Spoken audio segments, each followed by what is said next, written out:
What Scopes represented and what the world came to witness was a colossal clash of ideals. The cool reason of science seemed to threaten the deep and abiding roots of religion. It was one thing to replace the family mule with a Model T, but quite another to trade Matthew, Mark, and John for Einstein, Freud, and Darwin. For many people, these were confusing times. And what may have been the most unsettling about the pace of change in the 1920s was that people really wanted both the benefits of the future and the familiar comforts of the past.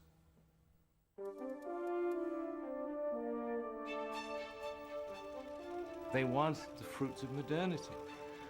They want automobiles, electricity, radios. And at the same time, they want it to remain 1850, and they know they cannot have both.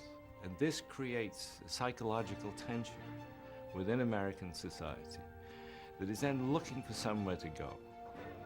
And it goes into hatred towards immigrants, hatred towards people who are simply different. It goes into intolerance and into the Ku Klux Klan. Ku Klux Klan membership soared to 4 million in the 1920s. Almost everybody that was a good citizen in the South was a member of the Klan. I think they were encouraging morality by turning the light on immorality and deceit and unfairness. It created a great deal of, I'd say, consternation and debate and so on. They were not just opposed to the blacks, but they were opposed to the Catholics and the Jews or anybody else that came somewhere. Going to people's houses and calling them out and insulting them and whipping them and things of that kind. This was not just peculiar to the South at Alabama, it was nationwide. The Klan was actively recruiting in many northern states. My father was asked if he would like to join the Ku Klux Klan. He grabbed the guy by the collar and threw him down the stairs. 3 nights later, almost directly across the street, there was a large cross burning. I still can see it in my mind. It was a dreadful, horrifying experience. My mother said, "It's just as though they're guarding the gates of hell." Those white people who catered to us and were in sympathy with us, they caught hell too. James Cameron was living in Indiana when he and 2 childhood friends were seized by a Klan-inspired mob, enraged by reports of the rape and murder of a white couple.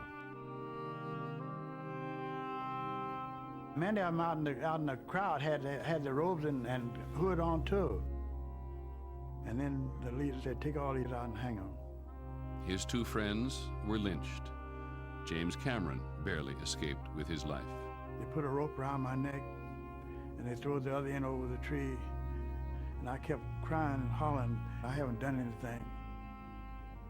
But before they could hang me up, a voice said, "Take this boy back. He had nothing to do with any killing or raping." I looked up to heaven and I said, "Lord, have mercy."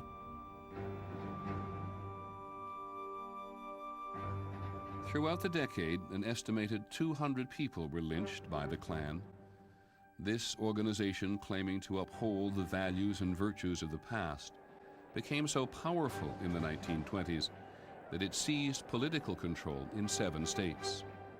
And in 1927, Klansmen marched 50,000 strong down the streets of the nation's capital. Clearly, the forces of 20s modernity had stirred a bitter resistance. Then the Manasseh Mauler lashed out in his old ferocious style. Several fast, deadly punches. In a decade fraught with so many changes, people in the 1920s seemed hungry for old-fashioned heroes, and an explosion in spectator sports provided them. Sports giants became household names, their every move followed by radio and an eager tabloid press. One name was known in more households than any other. In our family, we were never baseball oriented, but I would have had to be deaf not to have heard about Babe Ruth. George Herman Ruth, the Babe, reshaped America's pastime. In an era of big events, he excelled at the game's biggest excitement, the home run. He hit 60 of them in a single season in 1927, a record that would stand for 4 decades. Fans drove from miles around to see it. We used to get in the truck, 7 of us, put hay in the truck and just sit on it. And in 3.5 hours, we were from Scranton to the Yankee Stadium. It was 35 cents to see the Babe, Lou Gehrig, all the Yankee players. Babe Ruth was a hero. Lou Gehrig was always my hero. Seems like everybody back then was a hero. We'd write and get autographs. They graciously sent us pictures. 3 cent postage stamp, you got your picture back. Very, very nice time to live. Felt good to be an American.